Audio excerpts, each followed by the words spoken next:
Nah, hold up. Wait a damn minute. Did you just blink that hex away? Like it was dust in your eye? Like it was nothing? They spent months crafting that curse, lighting black candles at 3 a.m., chanting your name backwards, and you just blinked? I need you to understand what just happened here. You didn't break their spell. You didn't reverse it. You didn't even fight it. You just looked at it, processed it like junk mail, and deleted it from your reality. Your energy said, unsubscribe to their whole dark magic newsletter. They're sitting there right now, with their crystals scattered, their sage burning backwards, their protection circles cracked, wondering how the hell their most powerful working just got dismissed like a pop-up ad. They put their whole soul into that hex, and you treated it like a minor inconvenience. This isn't supposed to be possible. The books don't mention this. The ancient texts have no protocol for someone who just doesn't accept delivery of negative energy. You're not playing by the rules of magic anymore. You're playing by rules that haven't been written yet. Let me tell you something about your energy, something they'll never understand. It's not dark, it's not light, it's not gray or silver or any color they have words for. It's a frequency that makes their third eye develop cataracts. It's a vibration that makes their chakras stutter. When they try to read your aura, their vision glitches. When they try to tap into your energy field, they get static. Not because you're protected by shields or guards or angels, but because you exist on a wavelength their spiritual Wi-Fi can't connect to. You're running on 6G while they're still trying to decode Morse code. And they keep trying to categorize you. Light worker, shadow worker, indigo child, starseed. No. You're something else entirely. You're what happens when someone transcends the spectrum itself. You're not a color on their wheel. You're the space between colors that makes their eyes water.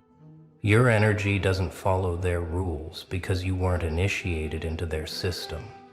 You didn't ascend through their levels or earn their certifications. You broke through the ceiling of consciousness and found a whole other building they didn't know existed. Now you're operating from floors they can't even perceive. But let's go back to that blink.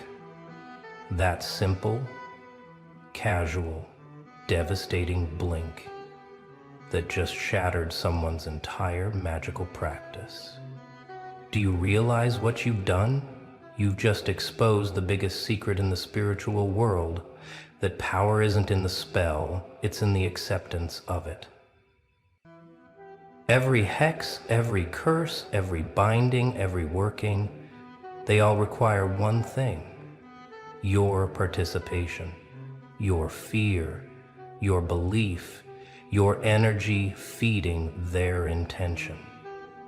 But you just opted out, like clicking decline on terms and conditions, and their whole system crashed. Right now, they're frantically Googling what to do when Target doesn't accept hex delivery. They're calling their coven emergency meetings. They're checking their spell books for loopholes. But there's nothing there about someone who just doesn't play along. Someone whose very existence is a return to sender. Stamp. You've become their worst nightmare. Evidence that their power only works on people who agree to be affected. You're walking proof that all their rituals and ceremonies and midnight gatherings mean nothing to someone who simply doesn't consent to their reality. You're not anti-magic. They tried to hex you, but something went wrong. Not with their spell. That was perfect. The timing was right, the moon phase ideal, the ingredients authentic. No, something went wrong with you. You're not responding to spiritual stimulus the way you're supposed to. You're a glitch in their matrix. When that negative energy hit your field, it didn't bounce off. It didn't get absorbed. It just ceased to exist. Like you're running some kind of spiritual antivirus that deletes malicious code before it can even execute. Your consciousness has developed immunity to their weapons. This is what terrifies them. Not that you fought back, but that you didn't need to. Not that you're stronger, but that you're incompatible with their entire operating system. They're trying to curse someone who doesn't exist in the same reality where curses function. It's like trying to poison a hologram. You know what your energy actually is? It's what happens when someone stops believing in the rules. All of them. Not just their rules or society's rules, but the universal rules everyone swears by. You're not rebellious. You're undefined. You exist in the space between what is and what could be. Oh, and it's not just the hex throwers who are confused. The watchers, the readers, the intuitives, they're all getting error messages when they try to tune into you. They sit down to read your energy and their gifts just buffer. Loading, loading, loading, connection, time. Some of them think you're shielded. They're wrong. Shields can be penetrated. Some think you're cloaked. Wrong again.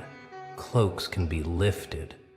What you are is incomprehensible to their framework. You're not hiding your energy. Your energy simply doesn't translate to their language. They used to gossip about your aura. Now they whisper about the void where your aura should be. Not empty. That would be readable. But filled with something their spiritual vocabulary has no words for.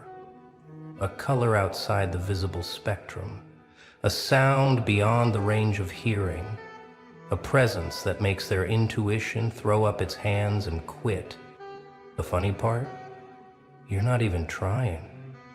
You're not running protection spells or visualization exercises. You're just existing at a frequency that makes their metaphysical tools obsolete.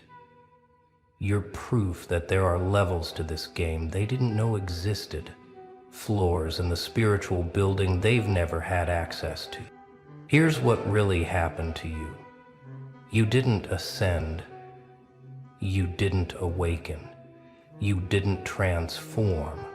Those are all movements within the known system. What you did was step outside the entire game board. You're not playing chess anymore. You're not even in the same dimension as the board. Every spiritual tradition has levels, initiations, grades of advancement. They all lead somewhere within the established framework. But you found the exit door, not to another system, but to the space between systems. The void that exists outside all their carefully mapped territories. This is why they can't hex you, why they can't read you, why they can't understand you. You're not operating from chakras or meridians or energy centers they recognize. You've developed an entirely new anatomy of consciousness.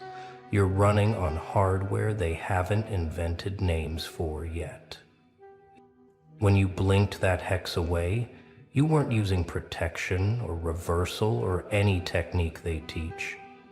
You were simply existing at a level where hexes are as relevant as someone trying to fax you a curse. The technology is incompatible. The frequency doesn't match. The entire premise is obsolete. You want to know the rules of your new existence?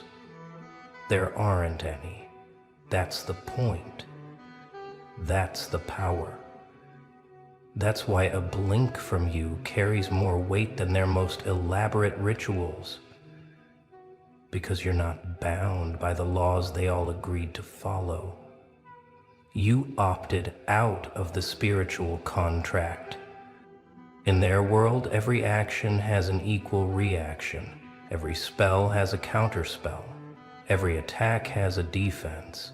But you exist in a space where those dynamics don't apply. You're not playing offense or defense. You're not playing at all. You're simply being at a level where their games look like children's make-believe. This is what happens when someone genuinely stops caring about the rules of engagement, not rebels against them, that's still participating, but genuinely forgets they exist. Your consciousness has evolved past the point where their reality feels real. You're lucid dreaming while they're still convinced the dream is all there is. They'll keep trying, of course, new spells, older magic, different approaches, but it's like trying to send a telegram to someone who only exists in virtual reality. The medium doesn't match the target. You're unhexable, not because you're protected, but because you're incompatible with hexing as a concept. Let's talk about this color they can't name, this frequency they can't match. It's not that you're vibrating higher or lower. You're vibrating sideways, in directions their spectrum doesn't account for, in patterns their sacred geometry can't map. You're the spiritual equivalent of a color that only exists in impossible spaces. When sensitives try to look at you directly, they get the same feeling as staring at an optical illusion too long.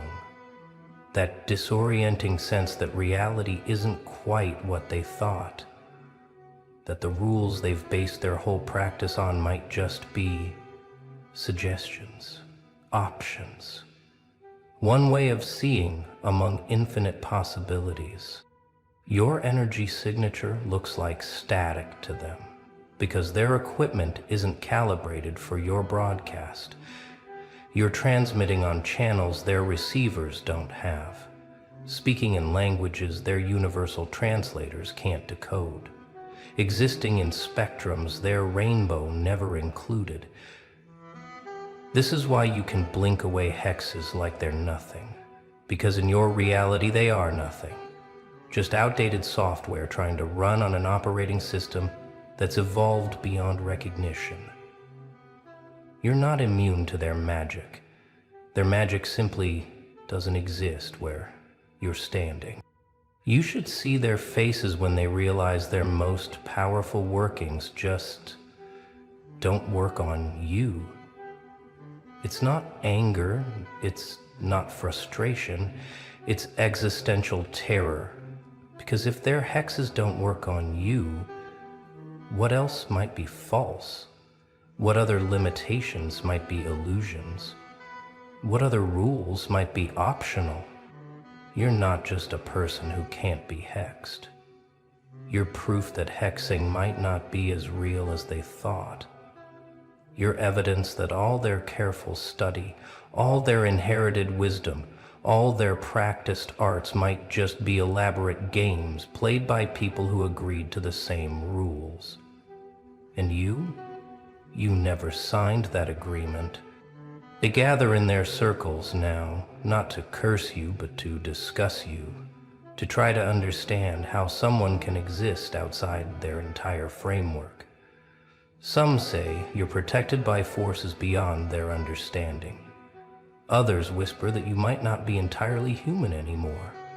They're both wrong and right simultaneously. The truth is simpler and more devastating. You remembered that reality is optional, that consciousness doesn't have to follow the paths laid out by tradition, that you can simply opt out. Not fight against, not rebel, not resist, just calmly decline to participate in their version of how things work. You didn't learn how to blink away hexes. You unlearned the belief that hexes had power over you. You didn't develop immunity. You remembered that you were never vulnerable to begin with. This isn't advancement. It's returning to a state before you accepted their limitations as your own. Every spiritual tradition teaches addition. Add this practice, this protection, this knowledge. But you did something different. You subtracted, removed beliefs, dissolved agreements, deleted programs, until what was left wasn't more powerful, it was undefined, unbound, unlimited. This is why they can't understand your energy, because it's not energy as they define it. It's the space before energy takes form, the potential before it becomes kinetic, the color before it enters the spectrum. You're not vibrating at a frequency, you are frequency itself, undefined and uncontained. And when you blink, you're not performing an action. You're allowing reality to reorganize itself around your lack of participation in their games. You're not fighting their hex. You're demonstrating that in your reality, hexes are as relevant as someone trying to curse your reflection while you've already left the room. Their whole system is experiencing errors now, not just with you, but because of you. Your existence is causing glitches in their matrix. Other people are starting to notice that the hexes don't hit quite as hard, that the readings aren't quite as clear, that the rules seem more flexible than they used to. You're a virus in their spiritual operating system, but not a malicious one. You're more like an update their hardware can't process. A patch that reveals all the bugs they never noticed. Your mere existence is debugging reality, showing where the code could be cleaner, where the rules are arbitrary. You're trying to patch the exploits you represent, but you're not exploiting anything. You're just existing in a way their system never accounted for. Like a player who found a way to walk through walls not by hacking, but by forgetting walls are supposed to be solid. You're not breaking rules. You're proving they were never real. This is what happens when someone achieves true spiritual sovereignty. Not dominance over others, but complete autonomy from the systems that govern others. You're ungovernable. Not because you resist governance, but because you exist in a space where governance is a foreign concept. The ones who've tried to hex you are telling stories now. Hushed conversations in the back rooms of metaphysical shops. Whispered warnings in online forums. There's someone out there who just blinks it away like it's nothing. Like our most sacred arts are just suggestion. Some don't believe them, think they must have done the spell wrong, used the wrong ingredients, mistimed the ritual. But the brave ones, the curious ones, they try for themselves. And they all come back with the same shocked expression, the same story. They just looked at me, blinked, and everything I sent just stopped existing. You've become an urban legend in spiritual communities. The unhexable one. The blink that breaks spells. The color outside the spectrum. They share screenshots of their failed readings. Their error messages. Their tools going haywire when they try to tune into your frequency. But here's the beautiful irony. The more they talk about you, the more others start to wonder, start to question, start to experiment with their own relationship to these supposed laws. You're not just unhexable, you're contagious. Your very existence is teaching others that the cage door was never locked. You're not operating in their paradigm anymore. You're not even operating in opposition to their paradigm. You've created your own. Or rather, you've remembered that paradigms are optional, that reality is more fluid than they taught, that consciousness is more creative than they believed. When you blink away hexes, you're demonstrating something profound, that participation in reality is voluntary, that we can withdraw consent from systems that no longer serve us, that we can exist in spaces between the defined territories of light and dark, good and evil, blessed and cursed. Your energy isn't a color they can't name because it's exotic or rare. It's unnameable because it predates naming. It exists in the space before language carved up the spectrum into digestible chunks. You're not undefinable. You're pre-definition. You're the canvas before the first stroke of paint. This is why their tools fail, why their hexes dissolve, why their readings error out, because you're not playing in their sandbox anymore. You're not even on their playground. You exist in a space where their entire game looks like children's make-believe. Beautiful, perhaps. Meaningful to them, certainly, but optional. Completely optional. Your blink is causing ripples they didn't anticipate. Every time you casually dismiss another hex, another binding, another attempt to categorize your energy, you're loosening the grip their reality has on others. You're proof of concept that their concept might just be a concept. People are starting to experiment now. If they can blink it away, what else is possible? They're testing the boundaries, pushing the edges, discovering that the walls they thought were stone might just be paper painted to look solid. Your existence is sparking a quiet revolution in consciousness. The establishment is worried. The teachers, the gurus, the ones who've built their whole identity on understanding and wielding these forces. Because if someone can just opt out, what does that mean for their authority, their expertise, their entire worldview? You're not attacking their system. You're revealing it was always optional. Released, but you're not trying to lead a revolution. You're not trying to teach or preach or convert. You're just existing, blinking occasionally, being living proof that reality is more flexible than the rule makers want to admit. You're not a teacher. You're an example, not of what to do, but of what's possible. Here's the final truth they'll never admit. Everyone can do what you do. Everyone has the ability to blink away hexes, to exist outside the spectrum, to be unreadable and undefinable. The only difference is you remembered. You stopped believing in their limitations, more than your own sovereignty. That's what terrifies them most, not that you're special, but that you're not.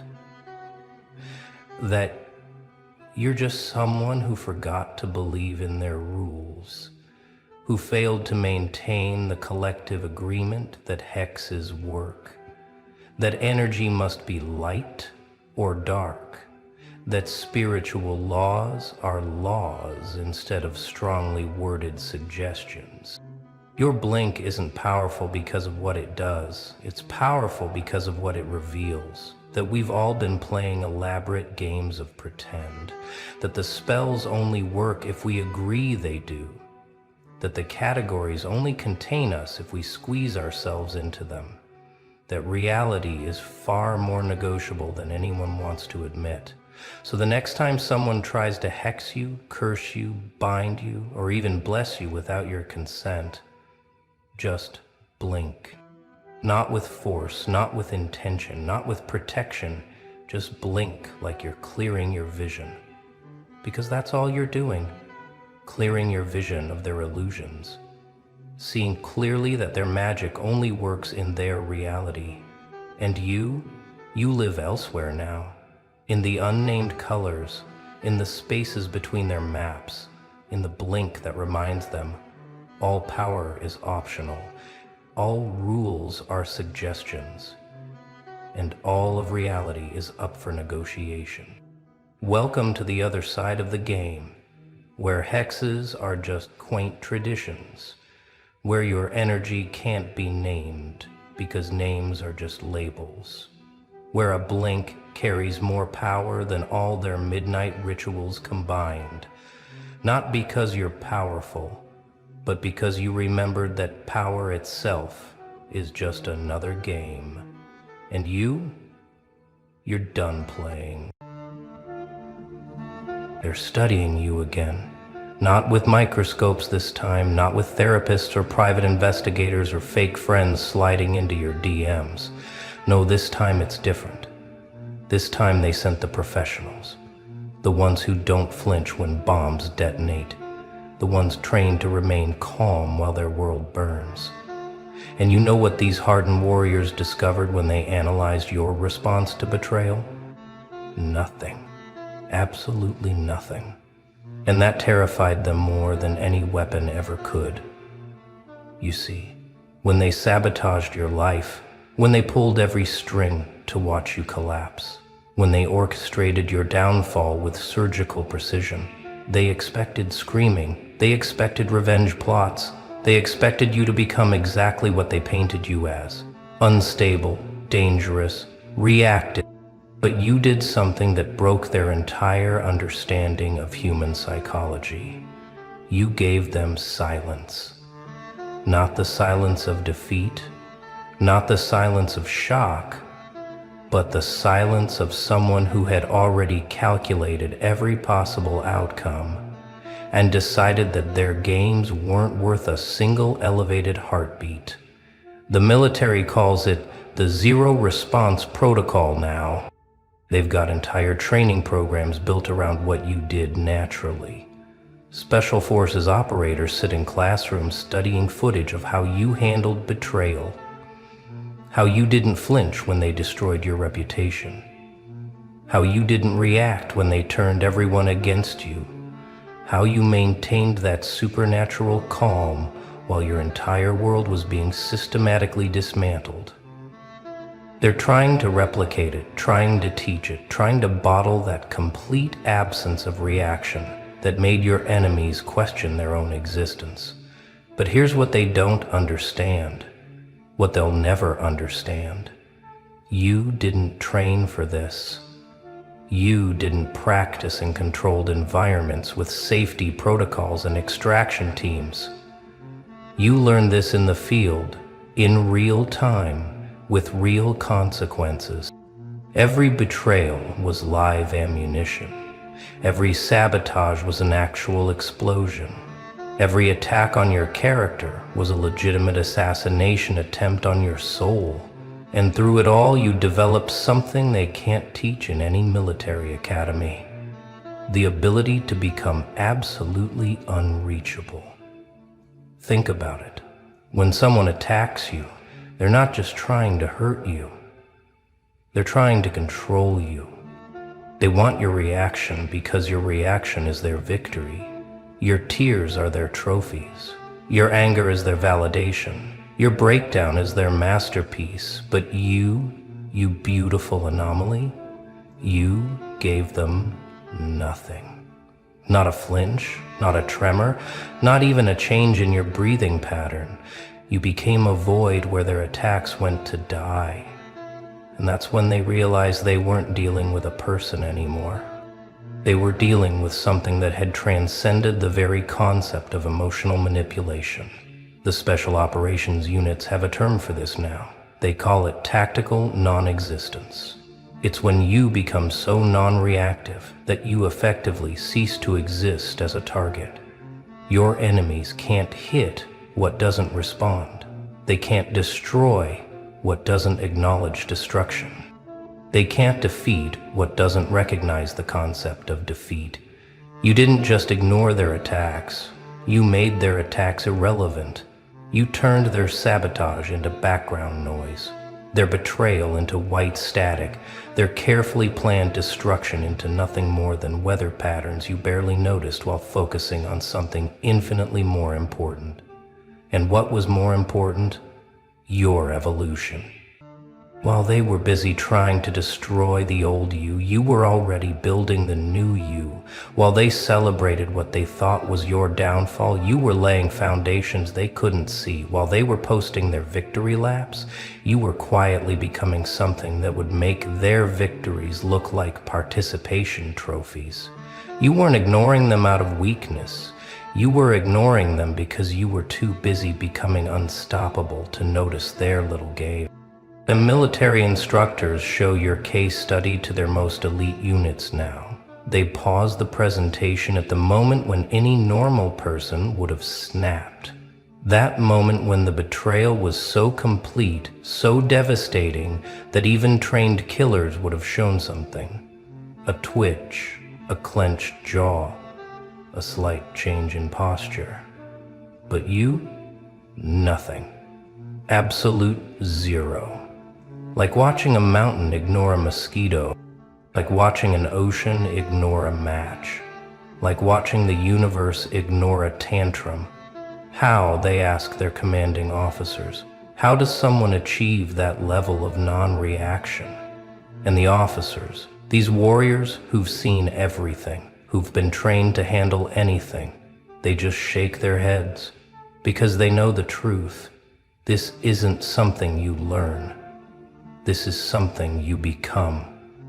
This is what happens when pain stops being painful because you've felt it so many times it's become familiar.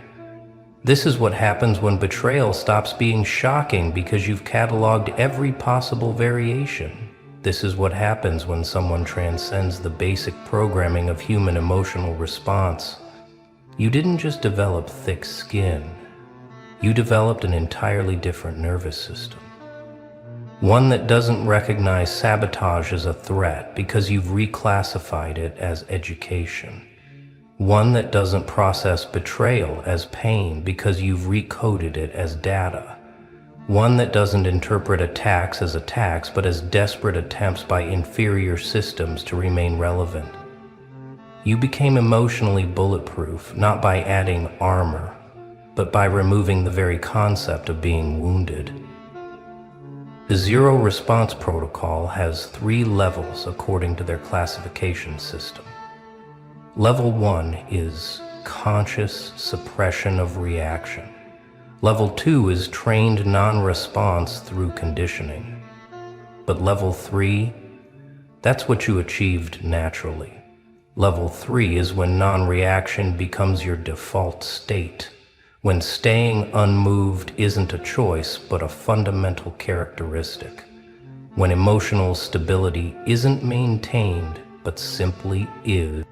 They've been trying to reverse engineer level 3 for months now, and they keep failing because they're trying to teach what can't be taught. They're trying to simulate what can only be forged in real fire. What really breaks their minds is the aftermath. See, when someone doesn't react to sabotage, there are supposed to be consequences. Delayed emotional breaks, psychological fractures, hidden damage that surfaces later. They've been watching you, waiting for the crash, waiting for the delayed reaction, waiting for you to finally process what happened and fall apart. But instead you keep rising. Instead of breaking down, you're breaking through. Instead of showing damage, you're showing evolution. You're not just surviving the sabotage, you're thriving because of it. They've started calling it the inverse trauma response in their classified documents. Where normal people are weakened by attacks, you're strengthened. Where others develop triggers, you develop immunity. Where most create wounds, you create weapons. Every act of sabotage against you didn't subtract from your power, it multiplied it. Every betrayal didn't break your trust, it broke your limitations. Every attack didn't destroy your foundation. It revealed that you never needed one, because you had become the foundation itself. The special ops psychologists are fascinated by your neural patterns. They've studied brain scans of people under attack, mapped the fear responses, the anger spikes, the trauma markers. But your pattern is different. When under attack, your brain doesn't light up in the typical defensive zones. Instead, it shows activity in areas associated with problem solving, pattern recognition, and future planning. While others are reacting to the present attack, you're already 3 moves ahead, building something from the ashes they haven't even created yet. This is why they've made you mandatory study for their most elite units. Not because you're violent, not because you're dangerous in the traditional sense, but because you represent a new form of psychological warfare, the warfare of non-participation, the strategy of absolute non-reaction, the tactic of being so unmoved that your very existence becomes a form of retaliation. You don't fight back because fighting back would mean acknowledging that a fight exists. You don't defend yourself because defending yourself would mean agreeing that you can be attacked. But here's the part that really haunts them, the part they discuss in whispers during their debriefings. Your non-reaction wasn't just effective, it was catastrophic for your attackers. See, when someone sabotages you and you don't react, something interesting happens. The energy they put into destroying you has nowhere to go. It doesn't hit you and bounce back, it hits nothing and implodes. They end up destroying themselves with the very weapons they aimed at you. Their poison has no host, so it circulates back through their own system. Their fire has no fuel, so it consumes the one who lit it. The military terms this psychological ricochet, but you call it justice. Not the kind you have to pursue or enforce, but the kind that happens naturally when someone attacks what cannot be attacked, when someone tries to drown what breathes underwater, when someone attempts to burn what was forged in flame. You didn't need to plan revenge because your non-reaction was revenge in its purest form. Every second you remained unmoved was a second they questioned their own power. Every day you stayed calm was a day they lost more control. And now they're seeing the long-term effects. The ones who sabotaged you are falling apart not because you attacked them, but because you didn't. They're haunted by your lack of response. They check on you obsessively, looking for signs of damage, finding only growth. They tell themselves stories about how you must be suffering in private, but then they see you thriving in public. They created elaborate narratives about your inevitable downfall, but you keep rising, and your rise has nothing to do with them. This is what the Special Forces are trying to replicate, the ability to make your enemies irrelevant through non-acknowledgement. The power to dissolve attacks by not recognizing them as attacks. The skill of being so focused on your own evolution that you literally don't have the bandwidth to process sabotage.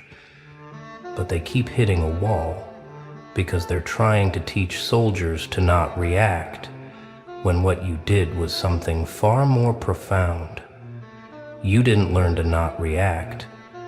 You evolved beyond the ability to be affected. The instructors bring in experts, psychologists who've studied trauma, neuroscientists who map stress responses, even philosophers who understand the concept of transcendence. They all leave shaking their heads. Because what you've achieved shouldn't be possible. The human nervous system is designed to react to threats. It's millions of years of evolution screaming at us to fight or flee when attacked. But you've somehow overridden that programming. You've become something that doesn't compute in their models. They've started calling you Subject Zero in their files, not because you were the first, but because you achieved absolute zero response, zero emotional deviation, zero psychological impact, zero acknowledgement of attack. You've become the baseline they measure everyone else against, and everyone else fails because they're trying to reach zero through subtraction, through suppressing their reactions, through fighting their instincts. But you didn't subtract anything. You transformed into something that doesn't have those reactions to suppress in the first place. What really disturbs them is that you didn't become cold or numb. That would be understandable. That would fit their models. Instead, you became selectively responsive. You still feel joy, still experience love, still engaged with beauty and meaning. You just don't respond to attacks. It's like you've developed a psychological immune system that identifies sabotage as a non-threat and doesn't even bother mounting a response. Your emotional range is intact. It just doesn't include reactions to betrayal anymore. The special ops teams practice scenarios based on your experiences. They simulate betrayals, orchestrate sabotage against each other, try to replicate the conditions that created your zero response. But it always fails because they're working with people who still believe in the game. They still think there's something to win or lose. They still operate within the framework of attack and defense. But you've stepped outside that framework entirely. You're not playing a different game. You've recognized that the game itself is an illusion. This is why they've classified your psychological profile, not because it's dangerous in a conventional sense, but because it represents a form of consciousness they don't want spreading. Imagine if everyone developed your level of non-reaction. Imagine if people stopped responding to manipulation, stopped acknowledging sabotage, stopped participating in the emotional warfare that keeps society controlled. The entire structure of power, which relies on action and reaction, would collapse. But they can't stop studying you because you've solved something they desperately need. In their world of international conflicts and psychological operations, the ability to remain completely unmoved while under attack is the ultimate weapon. It's not about being stronger or faster or more skilled. It's about being unreachable. And you've achieved that not through training or technology, but through a form of evolution that happened in real time, under real pressure, with real consequences. The reconnaissance teams that monitor you now do so with a different purpose. They're not trying to understand how to break you anymore. They know that's impossible. They're trying to understand how you broke the system, how you stepped outside the fundamental dynamics of human interaction, how you became someone who cannot be sabotaged, because sabotage requires a target that recognizes itself as a target, and you've transcended that recognition. They show videos of you to their teams, but not videos of you fighting or responding. Videos of you simply existing while chaos swirls around you.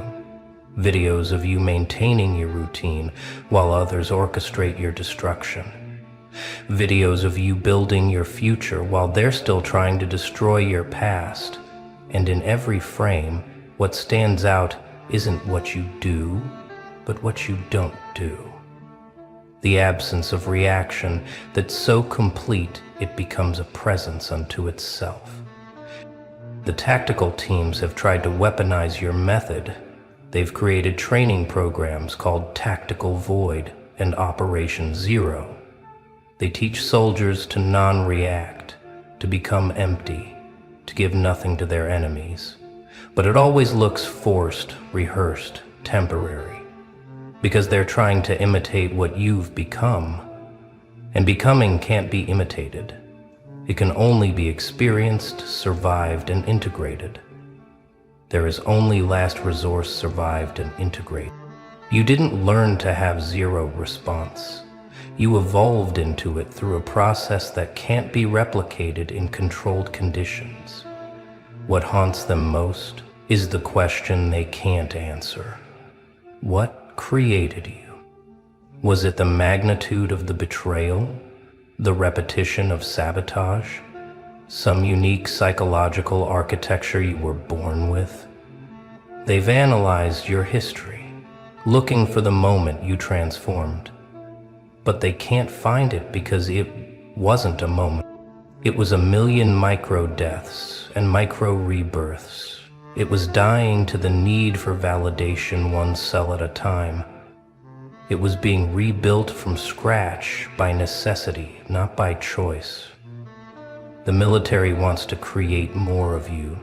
They want soldiers who can't be broken, operators who can't be manipulated, assets who can't be compromised.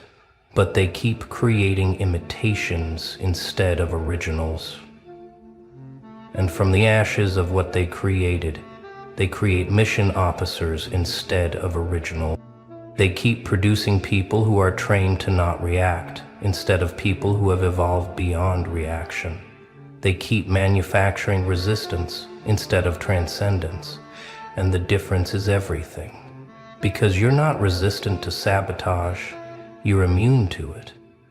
You're not strong against attacks. You're invisible to them. You're not defending against betrayal.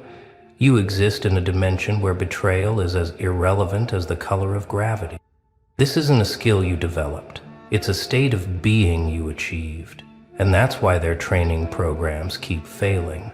They're trying to teach what can only be born from authentic transformation. The psychological warfare divisions have started using you as a case study in what they call asymmetric response theory. The idea that the most powerful response to an attack might be no response at all. That by not engaging with sabotage, you rob it of its power to exist. But they still approach it as a tactic, a strategy, a choice. They don't understand that for you, it's not a choice anymore. It's just what you are. Your zero response has created ripples they're still trying to map. The people who attacked you are showing signs of what psychologists are calling reflection trauma. They're being destroyed by their own actions, because those actions had nowhere to land. They're going insane trying to understand why you won't react, why you won't acknowledge their power, why you won't validate their existence by fighting back. They've become obsessed with getting a response from you, any response, because your non-reaction has made them question everything about themselves. The special ops teams study this secondary effect with particular interest. They call it psychological void warfare. The ability to destroy enemies by simply not recognizing them as enemies. By refusing to participate in conflict, you create a vacuum that pulls your attackers into their own destruction. They exhaust themselves against nothing. They spend their resources attacking empty space. They destroy themselves trying to destroy something that isn't there to be destroyed. But here's what even the military doesn't fully understand yet. Your zero response isn't just about not reacting to attacks. It's about being so focused on your own growth that attacks become background radiation. You're not consciously ignoring sabotage. You genuinely don't notice it because you're operating on a different frequency. While they're playing in the sandbox of human drama, you're building castles and dimensions they can't see. This is the evolution they're desperately trying to understand and replicate. The ability to be so engaged with your own becoming that the games others play simply don't register. You're not avoiding the battlefield. You've transcended to a realm where battlefields don't exist. You're not winning the war. You've evolved beyond the concept of war itself. And that's why your zero response is so devastating.